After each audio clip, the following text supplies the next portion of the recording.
Hi, hello, welcome home Shivas world. నా పేరు శివకుమార్. ఈరోజు మీ ముందుకు నేను రాముడి యొక్క గొప్పదనం, ఆయన రాజ్యంలో ధర్మపాలన ఎలా ఉండేది అనే ఒక చిన్న వీడియోని తయారు చేశాను. సో చివరిదాకా చూడండి. రాముడి గురించి అందరికీ తెలుసు, కాకపోతే ఆయన గొప్పదనాన్ని మరొకసారి అందరికీ తెలియజేయాలని ఈ వీడియో తయారు చేశాను. సో చివరిదాకా చూడండి. జై శ్రీరామ్, జై శ్రీరామ్, జై శ్రీరామ్, జై Shriram. So please subscribe and like this channel home Shivas world. Please subscribe like this channel. ఎప్పటి త్రేతాయుగం, ఎప్పటి రాముడు.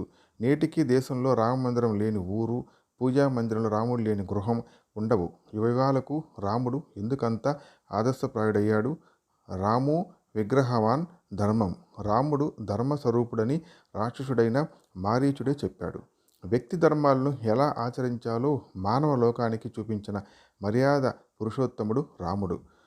రామాయణం అంటే రాముడి ప్రయాణం, అది ధర్మపదం.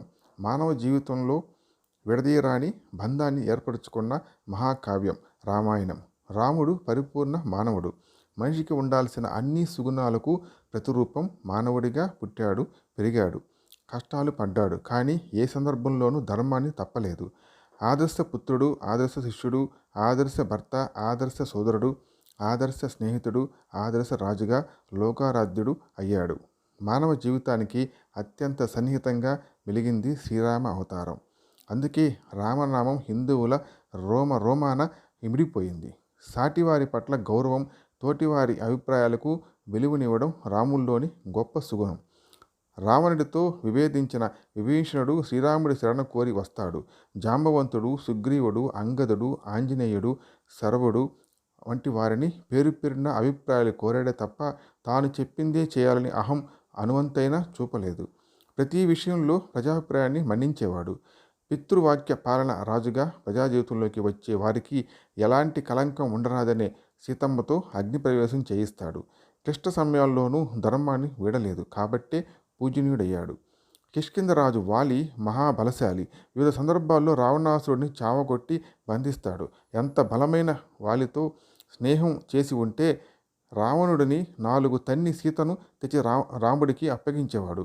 ఆ మాటే వాలి చనిపోతూ రాముడితో చెబుతాడు. కానీ అతడు అధర్మపరుడు, కాబట్టి శ్రీరాముడు స్నేహం చేయలేదు. బలహీనుడైనా సరే అతడి తమ్ముడు సుగ్రీవుడితో స్నేహం చేసి తన కార్యాన్ని సాధించుకున్నాడు. కిష్కింధ లంకా రాజ్యాలు రాజులను ఓడించాడు. రాముడు సహజంగా ఓడిన వారి రాజ్యం గెలిచిన వారి వశం అవుతుంది. కానీ కిష్కింధను సుగ్రీవుడికి, లంకను విభీషణుడికి అప్పగించాడు. రాజ్యకాంక్ష, పరుల సొత్తుపై వ్యామోహం వంటి దుర్గుణాలు మనిషికి ఉండకూడదని ఆచరించి చూపాడు. మాటపై నిలబడడం ఆయనలోని అద్భుత లక్షణం. రాముడికి వనవాసం గురించి తెలిపినప్పుడు దశరథుడు ఒక మాట అంటాడు. వృద్ధుడైన తనను ఖైదు చేసి రాజ్యాన్ని స్వీకరించమని ప్రాధేయపడతాడు. దశరథుడు చేసింది అక్రమమని, ఆయన్ని చెరసాలలో పెడతానని లక్ష్మణుడు అంటాడు. తండ్రి మాటే కాదు, తల్లి మాట కూడా శిరోధారం అని కౌశల్య అంటుంది. ఎందరు చెప్పినా పితృవాక్య పాలనకే కట్టుబడ్డాడు. నీకైనా, నాకైనా, ప్రజలకైనా ప్రభువు దశరథుడు. ఆయన మాటే మనందరికీ శిరోధార్యం అంటాడు రాముడు. తల్లి తండ్రి చెరో మాట చెబితే పితృవాక్య పాలనే శిరోధార్యం. నేను తల్లి మాట విని ఆగిపోతే మన వంశంలో తండ్రి మాట విన్నవాళ్ళు అవివేకులవుతారు. నేను వారిని అవమానించకూడదు. తండ్రి మాట విని వనవాసానికి వెళ్తాను అని రాముడు తల్లికి ధర్మాల గురించి చెబుతాడు. రాజు కాబోయిన తనను అడవులకు పంపారని పరనింద చేయలేదు. పైగా కైకేయిని జాగ్రత్తగా చూసుకోమని చెబుతాడు. శ్రీరాముడు ఎన్నడూ అసత్యం ఆడి ఎరుగని సత్యవాక్య పరిపాలకుడు. ఎవరికి సాధ్యం కాని శివధనస్సును ఎక్కుపెట్టినవాడు. తాటకి సుబాహువుల రాక్షస సంహారం చేసినప్పుడు పరాక్రమం గురించి చెప్పుకోలేదు. తాను గొప్ప వీరుడైన శాంతిని కాంక్షించాడు. హనుమంతుడిని రావణుడి వద్దకు దూతగా పంపాడే తప్ప యుద్ధానికి కాలు దువ్వలేదు.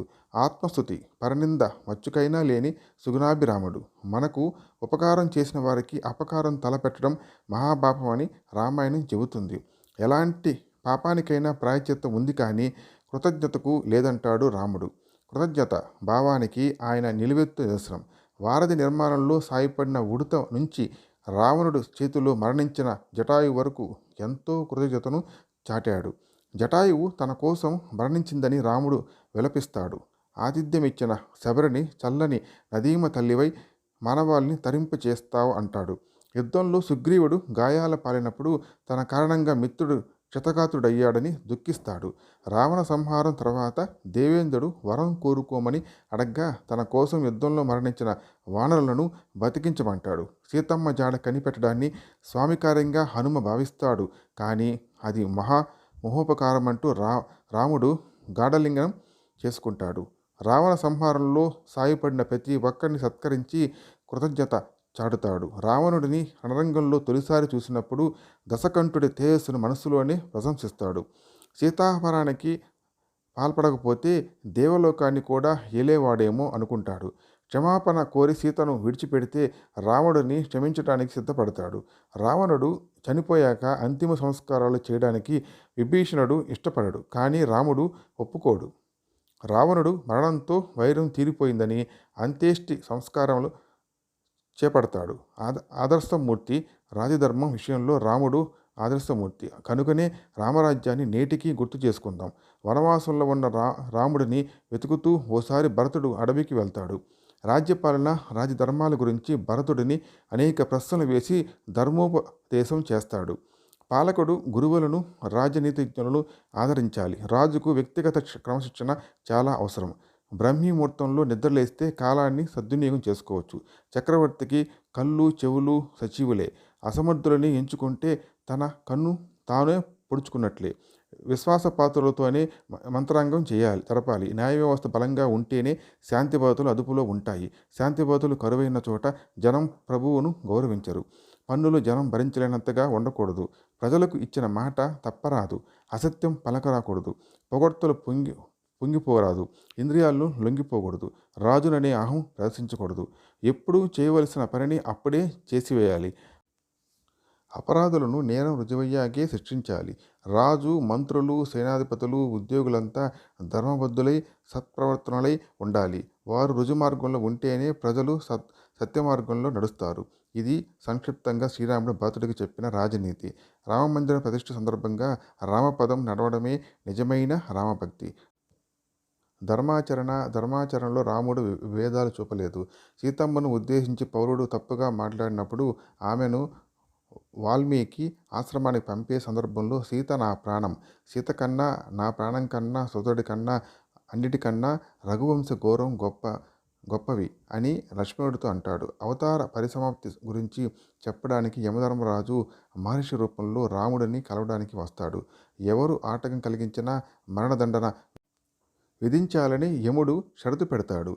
రాముడు సరైనని తన ప్రతిజ్ఞ గురించి లక్ష్మణుడికి చెప్పి గది బయట కాపలా పెడతాడు. శపిస్తానంటాడు. వంశక్షయం కంటే తానే శిక్షను అనుభవిస్తానని లక్ష్మణుడు రామదర్శనానికి దుర్వాసుని అనుమతిస్తాడు. తన ప్రతిజ్ఞ మేరకు లక్ష్మణుడికి శ్రీరాముడు మరణదండంతో సమానమైన దేశ బహిష్కరణ విధిస్తాడు. రాముడిని వీడి ఉండలేని లక్ష్మణుడు సరియు నదిలో ప్రాణత్యాగం చేస్తాడు. జై శ్రీరామ్, జై శ్రీరామ్, జై శ్రీరామ్, జై Sriram. So please subscribe and like this channel Om Shiva's World for upcoming videos. Please subscribe and share this channel. So thanks for watching. Thank you.